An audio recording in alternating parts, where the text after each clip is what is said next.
Christmas Eve is usually reserved for champagne toasts and unwrapping gifts by the fire. But for Zane Sterling, this year's gift wasn't a diamond necklace or a trip to the Maldives. It was a manila envelope tossed onto a mahogany desk. Her husband, Marcus, the CEO of Sterling Robotics, looked her in the eye and told her he was done. He thought he was discarding a boring housewife to run off with his young VP of marketing.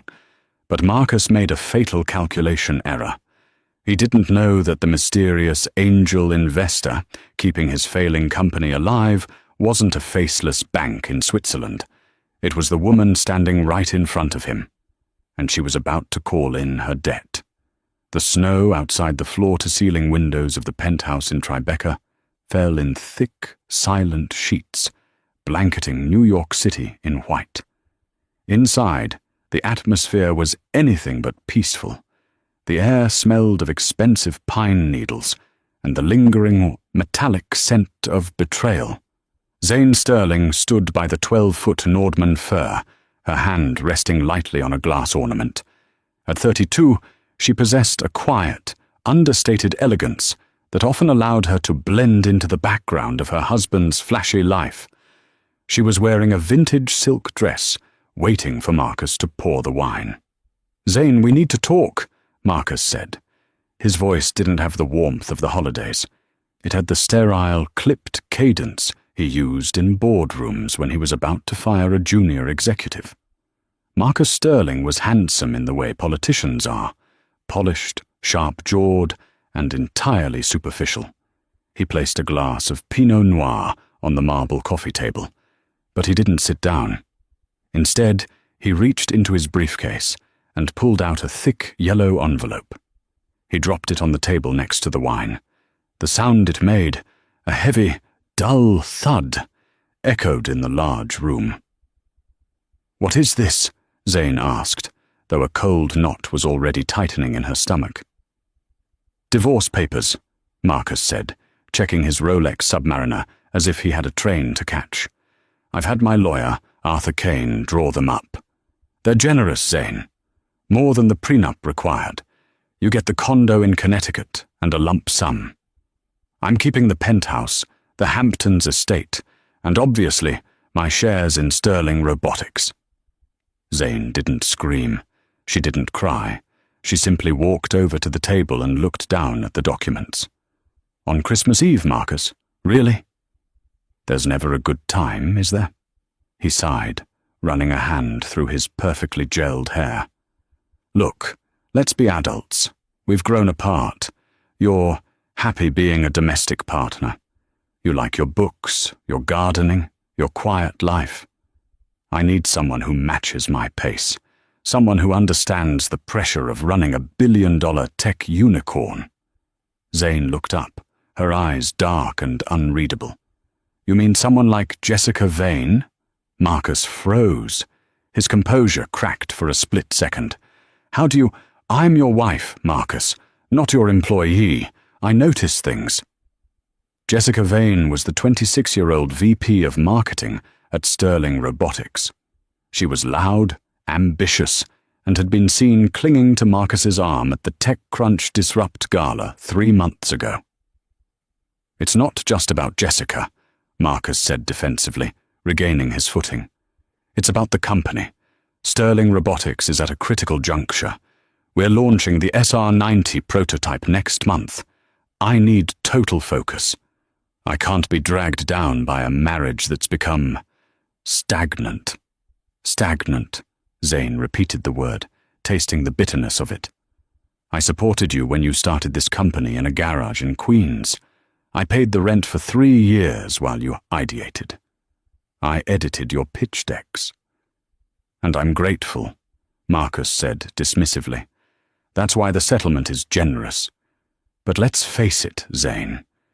You don't understand my world anymore. You don't know what it's like to negotiate with sharks, to hold the fate of thousands of employees in your hands. You're soft." He walked to the coat rack and grabbed his cashmere overcoat. "I'm staying at the Four Seasons tonight. I expect you to be gone by the time I come back on the 26th. Sign the papers, Zane. Don't make this ugly. You don't have the resources to fight me. He opened the heavy oak door. The cold wind from the hallway rushed in. Merry Christmas, Zane. The door clicked shut. Zane stood in the silence of the massive apartment. For a long minute, she didn't move. Then, slowly, she walked to the window and watched Marcus's black Mercedes Maybach pull away from the curb, undoubtedly heading to pick up Jessica. She turned back to the coffee table. She picked up the divorce papers, glanced at the terms, and then reached for her phone. She didn't call a divorce lawyer. She didn't call her mother. She opened a secure, encrypted app called Signal. She scrolled to a contact listed only as the board. She typed a single message: execute phase 0. The asset is compromised. She hit send. Zane took a sip of the wine Marcus had poured. He was right about one thing. She didn't know what it was like to negotiate with sharks, because sharks didn't negotiate with the Leviathan. They got eaten. Marcus thought Zane was a housewife, living off his allowance. He had no idea that Zane Sterling was the legal name of the woman known in the venture capital underground as E.V. Blackwood. She was the silent founder of Blackwood Consortium, a shadow equity firm that owned controlling interests in biotech, green energy, and, most importantly, held the $40 million debt note that kept Sterling Robotics from bankruptcy. Marcus had just served divorce papers to the woman who owned his mortgage, his company, and his future. The day after Christmas, the lobby of the Sterling Robotics headquarters in downtown Manhattan was buzzing. But it wasn't the festive buzz of holiday cheer, it was the frantic energy of a crisis. Marcus Sterling strode through the glass revolving doors, his phone pressed to his ear. He looked impeccable in a navy Tom Ford suit, but his eyes were darting nervously. "What do you mean, frozen?" he hissed into the phone. "Talk to the CFO. It's a bank error." He hung up as Jessica Vane approached him. She was wearing a striking red dress that was perhaps a bit too bold for 9:02 a.m. on a Tuesday, but Jessica thrived on attention. "Marcus, baby," she said, linking her arm through his. "Did you do it? Is she gone?" "She's handling it," Marcus said, pulling his arm away slightly. He didn't want a public display just yet. "But listen, we have a problem. The liquidity transfer for the SR-90 launch didn't clear this morning. The vendor in Shenzhen is threatening to halt production." Jessica rolled her eyes. "It's probably just the holidays. Banks are slow. Come on. I ordered that espresso machine you like for your office. Let's celebrate. You're a free man." They walked into the elevator. Marcus tried to relax. Jessica was right. He was the CEO of the hottest robotics company in New York. He had just shed the dead weight of his marriage. 2026 was going to be his year. As the elevator doors opened on the 40th floor, his assistant, a nervous young man named David, was waiting. David looked pale. "Mr. Sterling," David stammered, "you have guests in the boardroom." "Guests? I didn't authorize any meetings. I'm clearing my schedule for the launch prep." They said they represent the senior creditor, sir. The Blackwood Consortium." Marcus stopped dead. The Blackwood Consortium. They were the mysterious entity that had saved Sterling Robotics 2 years ago, with a massive infusion of cash when the Series A funding dried up. Marcus had never met the head of Blackwood. All dealings went through a law firm in Zurich. He only knew them as a signature on a check and a frighteningly strict set of covenants in the loan agreement.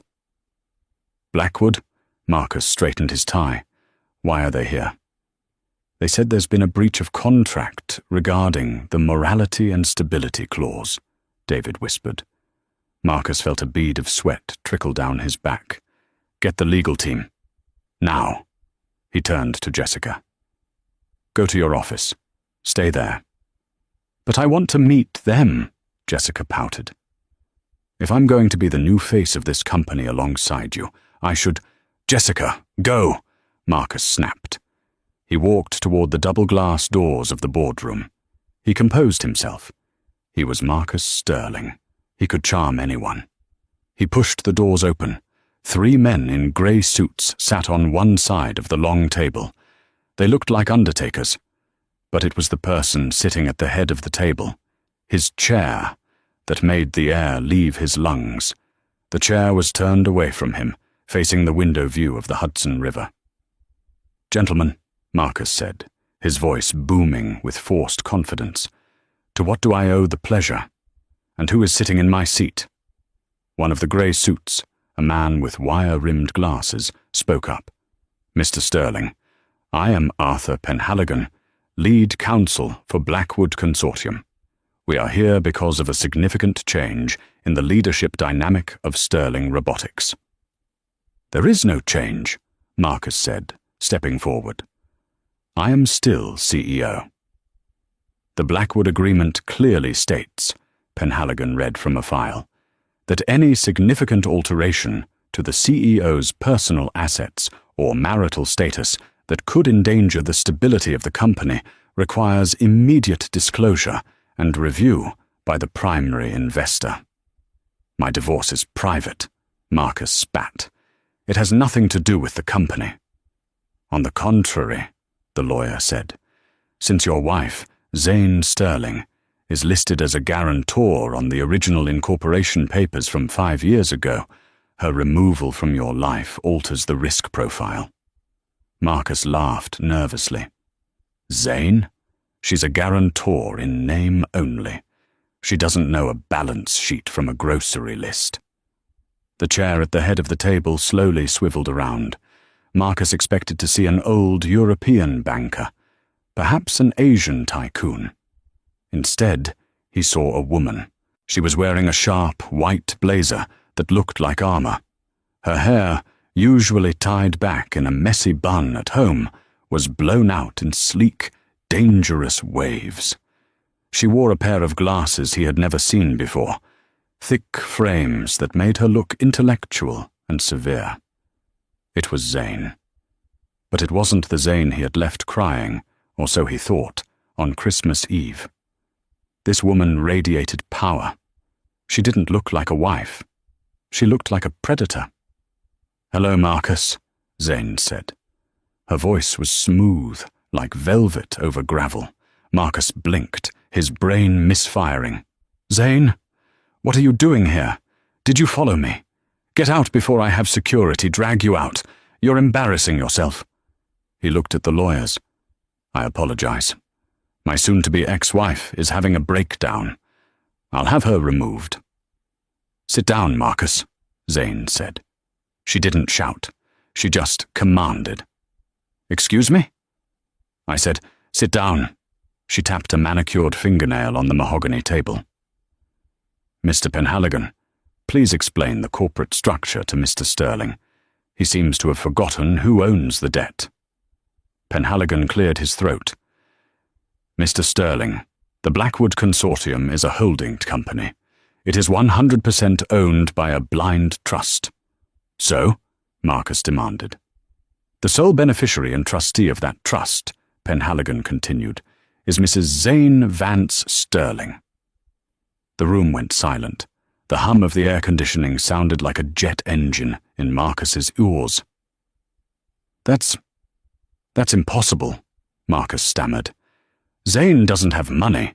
Her parents were school teachers." "My parents were school teachers," Zane said, standing up and walking slowly toward him. "But my grandmother was Agnes Vance. You know, Vance Mining. When she died 10 years ago, she left everything to me. I kept it quiet because I wanted a normal life. I wanted to see if a man would love me for me, not for the Vance fortune." She stopped inches from him. She smelled of the expensive perfume he thought she only wore on anniversaries. "I used my inheritance to fund Blackwood," she continued. "I funded you, Marcus. When no bank would touch your robotics idea, I approved the loan. I sat at this very table, hidden behind layers of lawyers, and signed the check that built this building. Marcus's face drained of color. He looked like a ghost. You own the debt? I own $40 million of it, Zane corrected, and it's callable on demand if the CEO demonstrates gross negligence or moral turpitude. Filing for divorce to marry your subordinate while the company is in a liquidity crunch? I'd say that qualifies. The door to the boardroom burst open. Jessica Vane ran in, breathless. Marcus, security is downstairs. They're saying my pass doesn't work. They won't let me. Jessica stopped. She saw the lawyers. She saw Zane. What is she doing here? Jessica sneered, looking at Zane. Did she come to beg for alimony? Zane turned to Jessica. The look she gave the younger woman wasn't one of jealousy. It was a look of pity. Jessica Vane, Zane said, VP of Marketing, salary $180,000, performance review, mediocre, spending on corporate card, excessive. Who do you think you are? Jessica shrieked. Zane turned back to the lawyers. Mr. Penhaligon, as the majority creditor, I am invoking Clause 14. I am assuming temporary executive control of Sterling Robotics to protect my investment. Understood, Ms. Blackwood. Penhaligon nodded. Zane looked at Marcus, whose knees were shaking. Marcus, she said softly. You wanted a divorce? You've got one. But regarding the company, you're fired. She pointed to the door. And take your mistress with you. You have 10 minutes to clear your desk before I have security throw you both out into the snow. The silence in the boardroom of Sterling Robotics was absolute, save for the hum of the HVAC system and the distant, muffled sounds of the city 40 floors below. Marcus Sterling, a man who had graced the cover of Forbes's 30 Under 30 only 2 years prior, stood trembling. His knuckles were white as he gripped the edge of the mahogany table, a table he no longer owned. You can't do this, Marcus whispered, his voice cracking. He looked from Zane to the lawyers, his eyes pleading for some legal loophole to materialize out of thin air. I am the founder. The bylaws protect me. You can't just fire me because of a marital dispute. Arthur Penhaligon, the lawyer with the wire-rimmed glasses, adjusted his spectacles. Mr. Sterling, you signed the Series B lending agreement. Clause 44, subsection C. The primary investor reserves the right to remove executive leadership immediately upon evidence of financial mismanagement or reputational risk. Divorce proceedings initiated by the CEO against the company's primary guarantor, without prior disclosure, constitutes a massive reputational risk. The board has voted. It was unanimous. The board? Marcus looked around. I am the board. Not anymore, Zane said, her voice cool and detached. She sat in the leather chair that had been custom-molded to Marcus's back, looking entirely at ease. I activated the conversion rights on my debt this morning at 8 a.m. I converted $40 million of debt into equity. I now own 61% of Sterling Robotics. I am the board, Marcus. Jessica Vane, who had been standing near the door in stunned silence, suddenly stepped forward. The shock was wearing off, replaced by the survival instinct of a social climber realizing the ladder was burning. Marcus, Jessica said, her voice high and tight. Do something. Tell her to stop. Zane swiveled the chair to face Jessica. He can't tell me to do anything, Jessica, and neither can you. Now, I believe I gave you 10 minutes. Zane pressed a button on the conference phone. Send in Mr. Henderson. The double doors opened, and Frank Henderson, the chief of security, walked in. Frank was a hulking man, an ex-Marine who had been with the company since the garage days. Marcus had always liked Frank. He felt Frank looked good, standing behind him in photos. Frank, Marcus said, relief washing over him. Thank God. "Escort this woman, Mr. Sterling," Frank interrupted, his voice deep and apologetic. He didn't look at Marcus. He looked at Zane. "Ms. Blackwood, the boxes are ready." Marcus took a step back, bumping into the credenza. "Frank, you work for me." "Actually, sir," Frank said, finally meeting his eyes, "my paycheck comes from the payroll account, and Ms. Blackwood froze that account an hour ago and transferred the funds to a new operating entity. I work for her now. We all do." Frank gestured to the door. "Please, sir, don't make me call the NYPD. It's better if you walk out with some dignity." The walk from the boardroom to the executive suite was the longest journey of Marcus's life. Every step felt heavy. He walked past the glass-walled offices of his senior staff. The CFO, the CTO, the head of sales, they were all at their desks, but none of them looked up. They were furiously typing, likely trying to save their own skins. They knew. In the corporate world, news of a coup travels faster than light. Marcus reached his office. On his desk, his beautiful imported Italian glass desk, sat 2 cardboard boxes. "You have 5 minutes to take personal effects only," Frank said, standing in the doorway. "No laptops, no hard drives, no company phones." Marcus stared at the box. He looked at the framed photo of him and Zane from their wedding day, which he had kept on his shelf merely for appearances. He reached for it, then stopped. He didn't want it. He reached for his Lucite Entrepreneur of the Year award and threw it into the box. Jessica was in the hallway, sobbing into her phone. "Daddy, I don't know. She just took over. She's crazy. You have to sue her."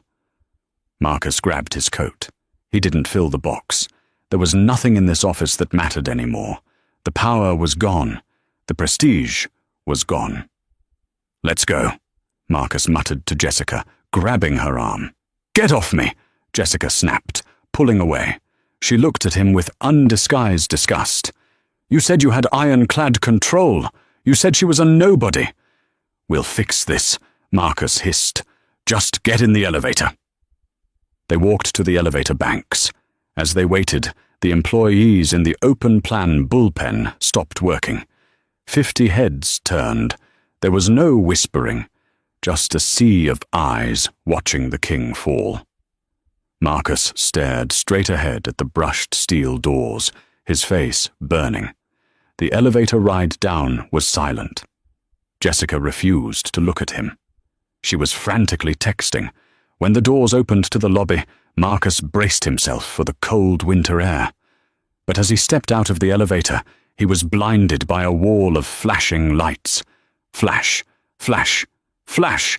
A dozen photographers and a camera crew from Bloomberg TV were camped out by the security turnstiles. "Mr. Sterling, is it true you were ousted by your own wife? Jessica, do you have a comment on the allegations of embezzlement? Mr. Sterling, are you under investigation by the SEC?" Marcus shielded his eyes. "No comment! Get out of my way!" He pushed through the mob, dragging a reluctant Jessica behind him. "How?" Marcus shouted over the din. "How did they know?" He looked back toward the elevators.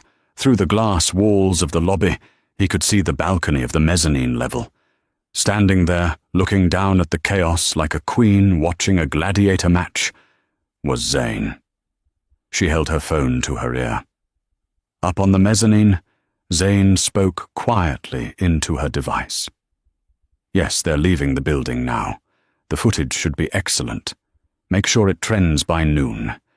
Caption it. The Christmas Eve divorce that backfired." She hung up and watched Marcus shove a cameraman aside to get into a cab. Zane felt a vibration in her hand. Her hands were shaking. Not from fear, but from the adrenaline crash. She had spent 2 years building the Blackwood persona, hiding her inheritance, structuring the loans through shell companies, just waiting for the day Marcus would try to cross her.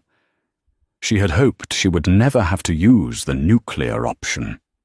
She had hoped he would come to his senses, realize he had a good marriage, and grow up. But he hadn't. He had served her papers on Christmas Eve. "Are you okay, Ms. Sterling? I mean, Ms. Blackwood." Zane turned. It was David, Marcus's young assistant. He looked terrified. "I'm fine, David," Zane said, smoothing her blazer. "And call me Zane. Gather the department heads in the boardroom in 20 minutes. We have a company to save." "Yes, Zane." David hesitated. Is the company going under?" "Not today," Zane said, looking back at the empty spot where Marcus's car had been. "Today we're just taking out the trash." The Four Seasons Hotel in Midtown Manhattan was luxury personified, but to Marcus Sterling, the suite felt like a prison cell. It was 3 days after the Blackwood coup, as the Wall Street Journal had dubbed it. Marcus sat on the edge of the bed, wearing a bathrobe that had seen better days. The room was littered with room service trays, half-eaten burgers, empty coffee pots, and a bottle of whiskey. On the massive flat-screen TV, a financial news pundit was dissecting his career. "It's a classic case of hubris, Jim," the analyst was saying. Sterling Robotics was burning cash at an alarming rate, but Marcus Sterling was busy buying Hampton's estates and allegedly financing a lavish lifestyle for his mistress. Zane Sterling, or Evie Blackwood, as the street now knows her, didn't just pull a power move, she performed a mercy killing on his career. Marcus threw the remote at the TV. It cracked the screen, but didn't shut it off. "Damn it!" he screamed. The bathroom door opened. Jessica walked out. She was dressed, her makeup perfect, pulling a Louis Vuitton suitcase. "Where are you going?" Marcus asked, eyeing the suitcase. "I'm going to stay with my parents in Greenwich," Jessica said. She didn't look at him. She was checking her reflection in the mirror. "Greenwich? We have a strategy meeting with the crisis PR firm in an hour." Jessica scoffed. "We?" "There is no we, Marcus. My lawyer advised me to distance myself from you." "Your lawyer?" Marcus stood up, swaying slightly. "I'm paying for your lawyer." "Not anymore," Jessica said coldly. "Your credit cards were declined this morning, Marcus. All of them. Even the Amex Centurion." She walked to the door.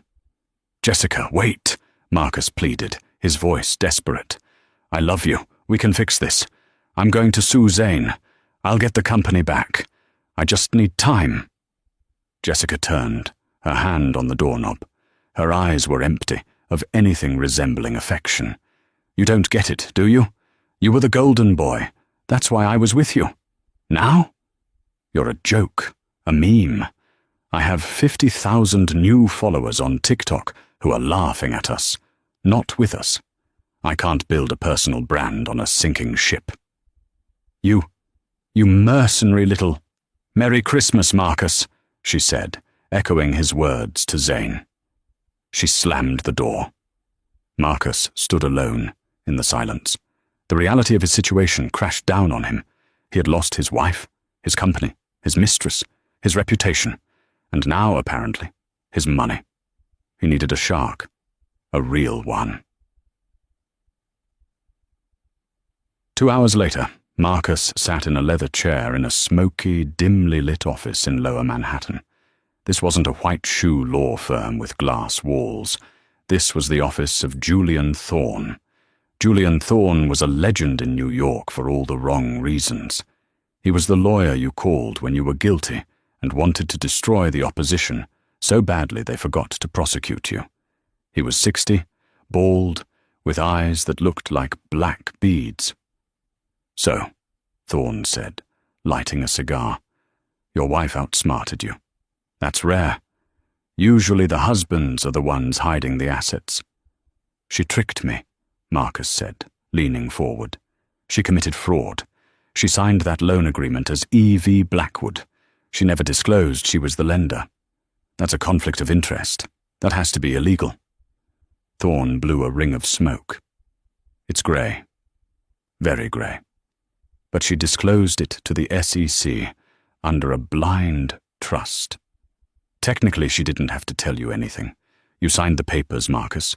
You didn't do your due diligence on your own lender because you were too desperate for the cash.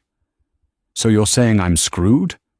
I'm saying you have an uphill battle, Thorne said. But she has a weakness. What weakness? The company. Thorne smiled, revealing yellowed teeth.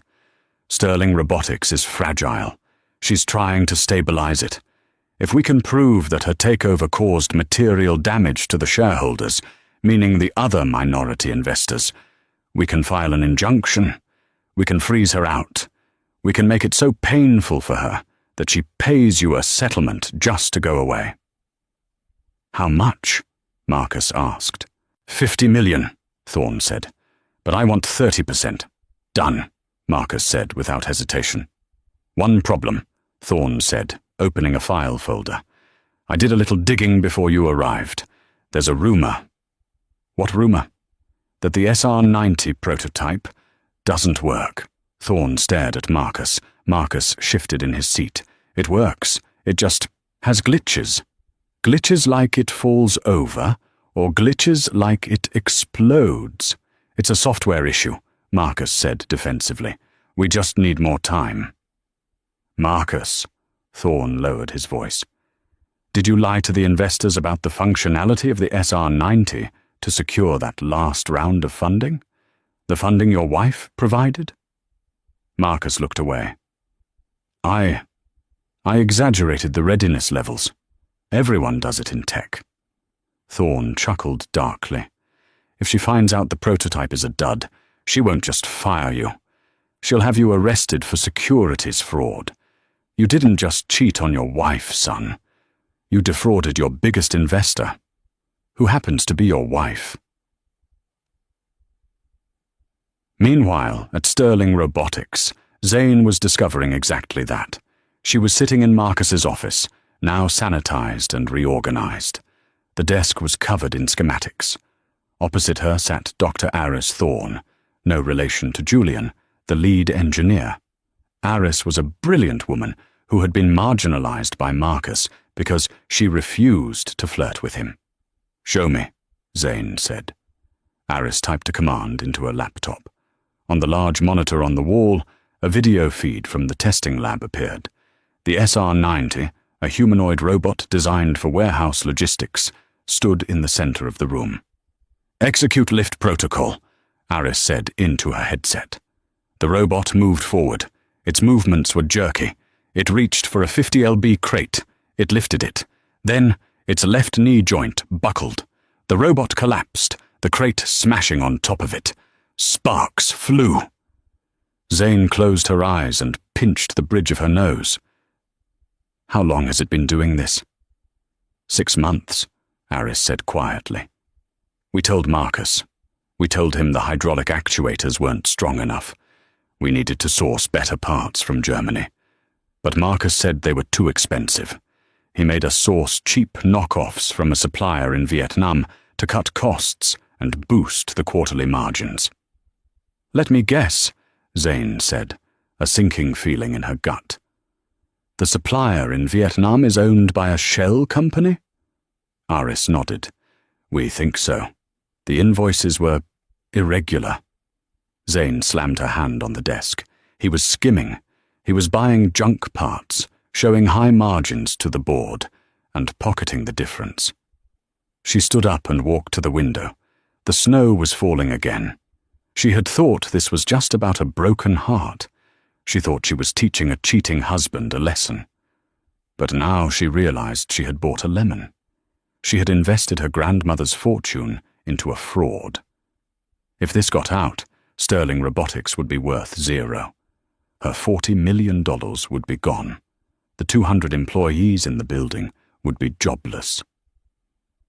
Can we fix it? Zane asked, turning back to Aris. With the German parts? Yes. But it will take 3 months and another $5 million. We don't have that kind of cash. The accounts are drained. Zane looked at the city lights. She was at a crossroads. Option A. Turn Marcus in.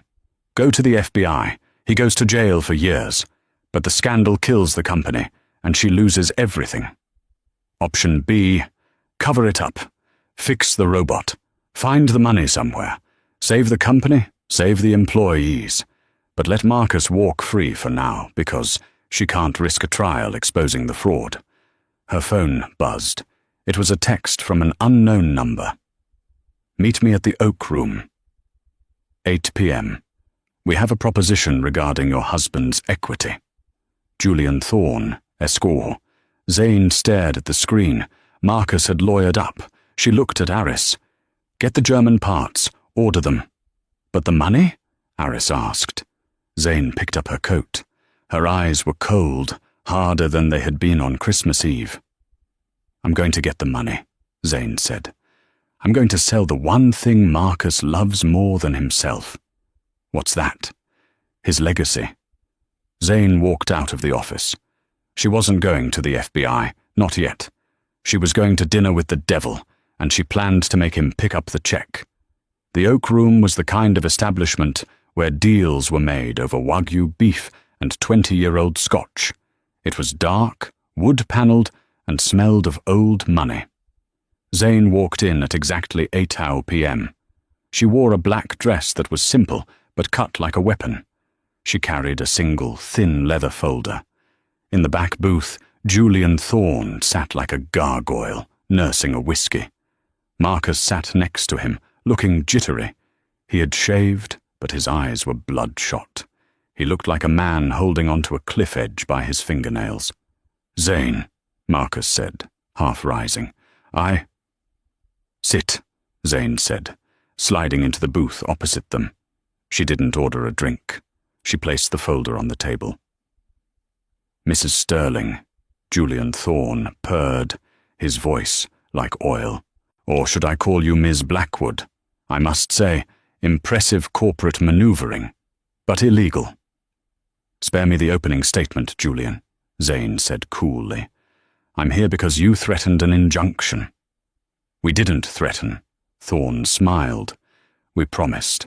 Unless you agree to a settlement, Marcus wants his 39% equity back, plus a $10 million severance package. In exchange, we won't file a lawsuit alleging that your hostile takeover damaged the company's valuation. Zane laughed. It was a dry, humorless sound. Damaged the valuation? Marcus did that all by himself. Allegedly, Thorne said. But a court case takes years. Sterling Robotics needs cash now for the SR-90 launch. You can't afford a legal battle. You'll go bankrupt before the first court date. Pay him, and we go away. Marcus gained a little confidence. It's a good deal, Zane. You get the company, I get my payout. We both move on. Zane looked at her husband. You really think you're in a position to negotiate? I know I am, Marcus sneered. You're bluffing. You're cash poor. I know the accounts are empty. Zane opened the leather folder. She pulled out a single sheet of paper and slid it across the table. It wasn't a legal document. It was a shipping manifest. Do you recognize this, Marcus? Marcus squinted at the paper. His face went pale. No. It's a bill of lading from Dragonfly Components in Ho Chi Minh City, Zane said, her voice dropping to a whisper that was louder than a scream.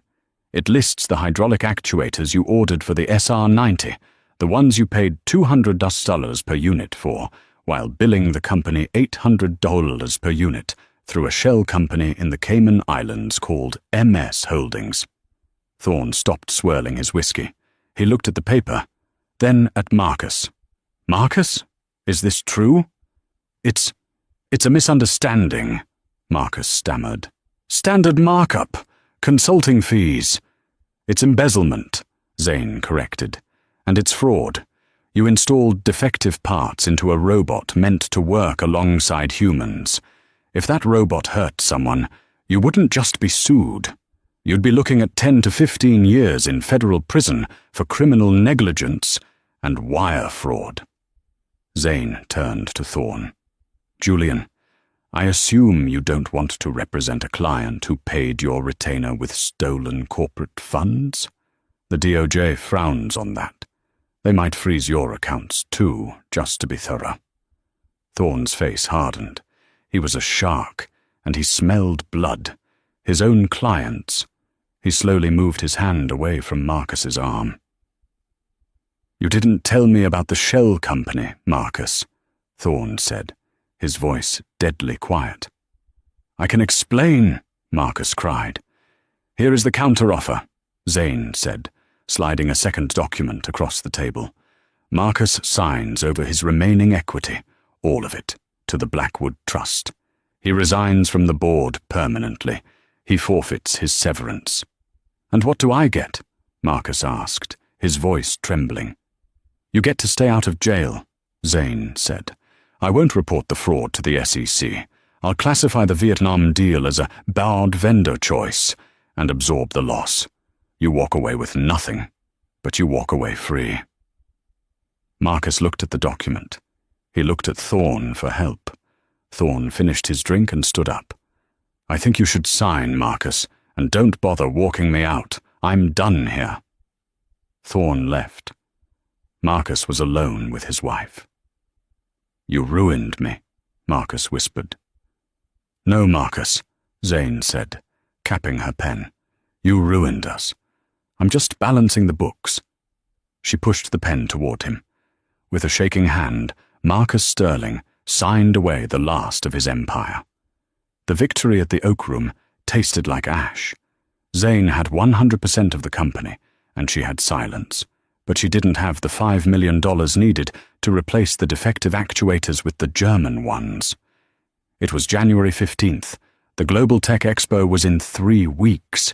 If they didn't launch the SR-90 there, the company would miss the market cycle and die a slow death. Zane stood in the center of the warehouse floor.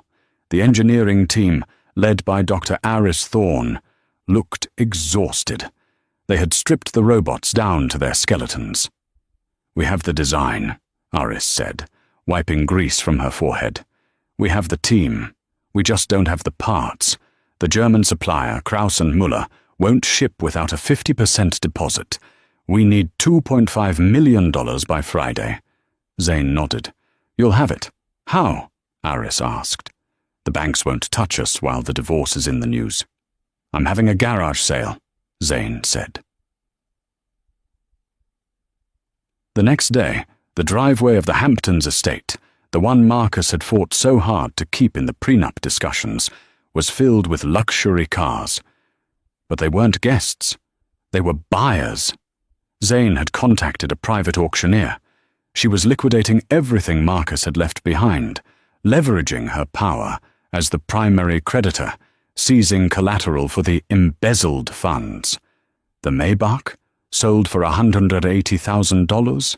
The Patek Philippe watch collection, $400,000. The art collection, mostly modern pieces Marcus bought for clout but didn't understand. $1.2 million. It wasn't enough. She was still short by nearly $1 million.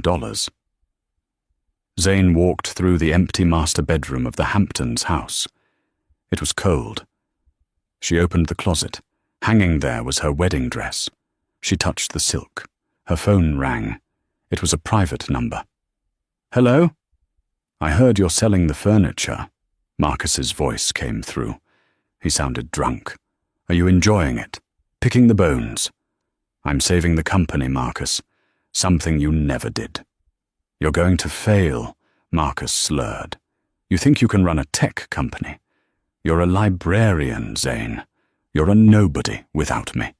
The SR-90 is my vision. It won't work without me. It didn't work with you, Zane snapped. It fell over. Because you didn't let me finish, Marcus shouted. Listen to me. You're going to crash and burn at the expo, and I'm going to be there to watch. I bought a ticket. Front row. He hung up. Zane stared at the phone. A shiver of unease went down her spine. Marcus was petty, but he was also desperate, and desperate men were dangerous. She needed that last $1 million. She walked out to the driveway where the auctioneer was packing up. "Is that everything, Mrs. Sterling?" the auctioneer asked. "No," Zane said. She reached into her purse and pulled out a small velvet box. Inside was a 10-carat yellow diamond ring, the engagement ring Marcus had given her, bought, she now knew, with the first round of Blackwood funding. "Sell this," she said. "This is very valuable," the auctioneer said, eyeing the stone. "Are you sure?" "It's just carbon," Zane said. "Turn it into hydraulic actuators." 3 weeks later, the Javits Center in New York City, the Global Tech Expo. The hall was packed. Competitors from Tesla, Boston Dynamics, and Honda were there. But the buzz was all about Sterling Robotics. The story of the wife CEO had gone viral. People loved a comeback story or a train wreck. They were there to see which one it would be. Backstage, the atmosphere was frantic. "System check complete," Aris said, typing furiously on a tablet. "Hydraulics are green. The German parts are holding. Battery at 98%. Zane stood by the curtain, watching the monitor. She wore a white suit, looking every bit the CEO. But her hands were sweating. "Where is the demo unit?" Zane asked. "It's on the rising platform," Aris said. "Ready for your cue." Zane peered through the curtain. In the front row, just as he threatened, sat Marcus. He was wearing a cheap suit, looking disheveled, sitting next to Jessica Vane? No, Jessica had abandoned him. He was alone.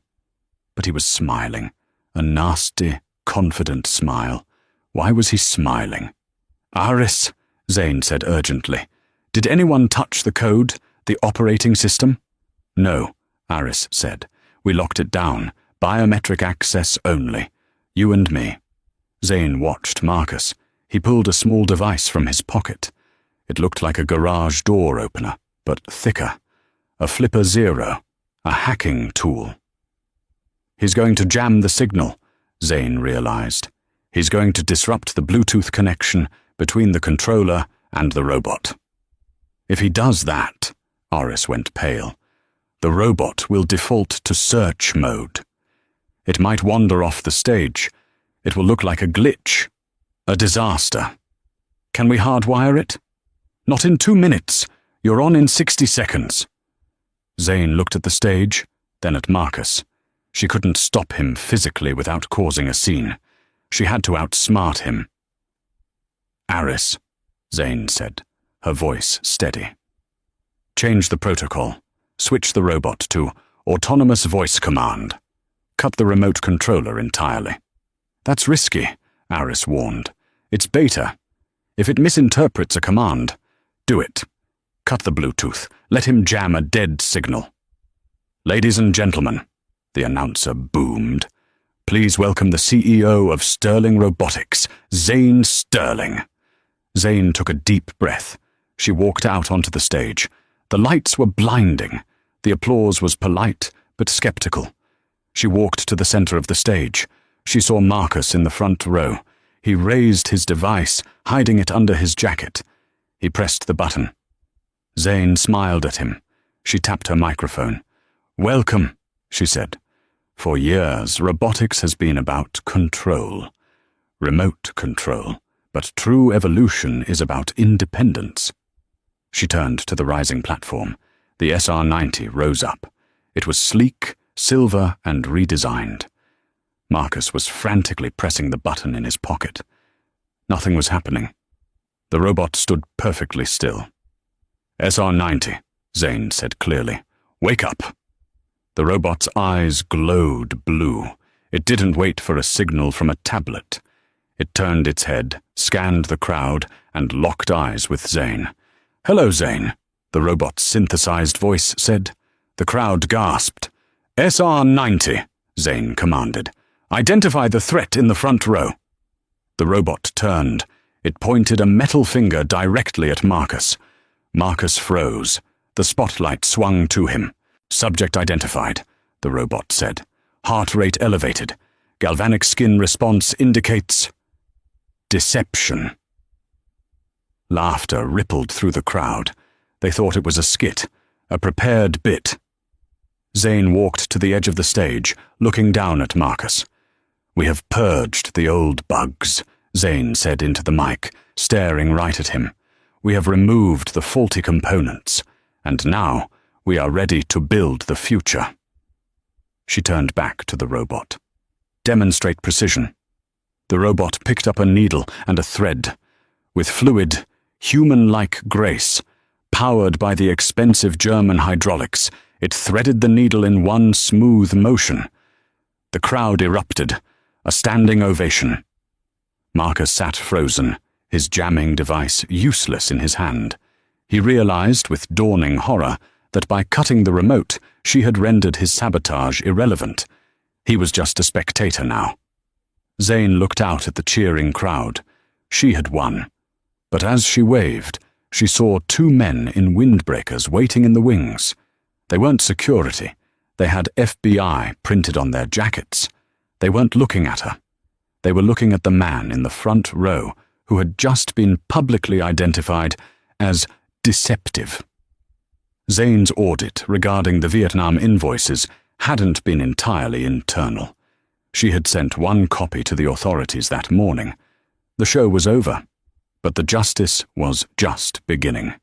The applause in the Javits Center was deafening, a roaring wave of validation that washed over Zane. She stood center stage, bathed in the spotlight, her hand resting on the cool metal shoulder of the SR-90. It wasn't just a machine anymore. It was her vindication. But the real drama was unfolding in the shadows of the front row. As the house lights came up, Marcus Sterling stood up abruptly. His face was a mask of shock and fury. He shoved the Flipper Zero device deep into his pocket, turning to flee before anyone recognized him as the man the robot had identified as a threat. He didn't make it to the aisle. Marcus Sterling. Two men in Navy windbreakers blocked his path.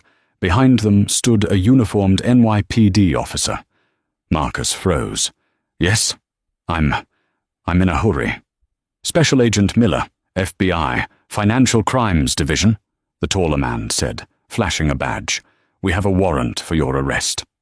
The crowd nearby quieted down, heads turning. People pulled out their phones. The wife CEO story was about to get its viral sequel. "Arrest?" Marcus laughed nervously, his eyes darting around.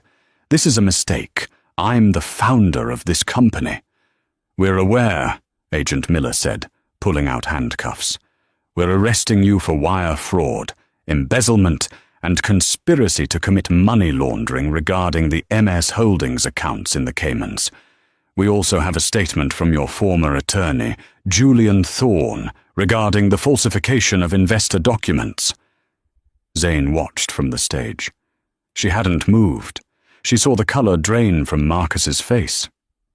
"Julian?" Marcus whispered. He ratted me out."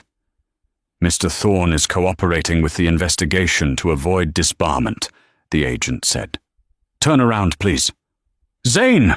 Marcus screamed. He looked up at the stage, desperation wild in his eyes. "Zane, tell them! Tell them we had a deal! You said you wouldn't report it!"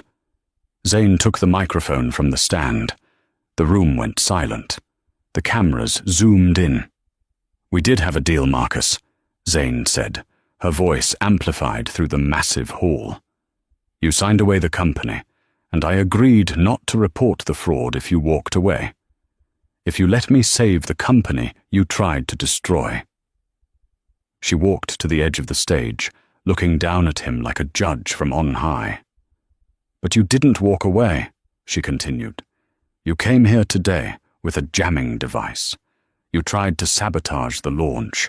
You tried to destroy the livelihoods of 200 employees just to soothe your ego. You broke the terms of our truce." She signaled to the agents. "He's all yours." Marcus struggled as the cuffs clicked shut. "You planned this. You planned all of it." "I didn't plan for you to be a criminal, Marcus," Zane said softly, though everyone heard her. "I just planned for you to be yourself." As they dragged him out, flashing cameras captured the image that would splash across every tabloid the next morning. The former golden boy of tech, humiliated and handcuffed, while his ex-wife stood above him, the queen of the industry he thought he ruled.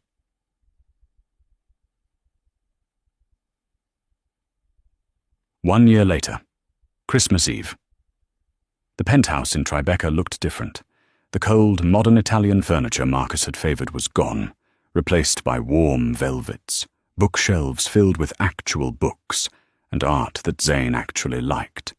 The Nordmann fir was there, tall and smelling of pine, decorated with ornaments Zane had made as a child, the ones Marcus had banned because they looked cheap. The doorbell rang.